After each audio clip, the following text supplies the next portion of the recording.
ધાનેરા નગરપાલિકા ચૂંટણી નજીક આવતા રાજકીય માહોલ હવે દિવસે ને દિવસે વધુ ગરમાતો જઈ રહ્યો છે। ત્યારે વોર્ડ નંબર 3 માં કોંગ્રેસ પક્ષ દ્વારા પ્રચારને વધુ તેજ બનાવવા પ્રયાસો હાથ ધરવામાં આવ્યા છે।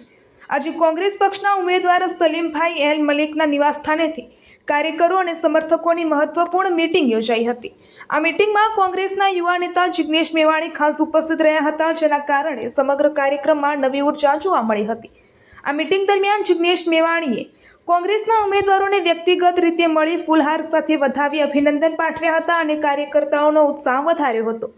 તેમણે પોતાના સંબોધનોમાં કોંગ્રેસ પક્ષ દ્વારા કરવામાં આવેલા વિવિધ વિકાસ કામોની ચર્ચા કરી હતી અને આવનારી ચૂંટણીમાં કોંગ્રેસને જીતાડવા માટે એકજૂટ થઈને કામ કરવાની અપીલ કરી હતી। આ મીટિંગમાં વોર્ડ નંબર 3ના મોટી સંખ્યામાં સ્થાનિક લોકો હાજર રહ્યા હતા અને ખુલ્લેઆમ કોંગ્રેસને સમર્થન આપ્યું હતું।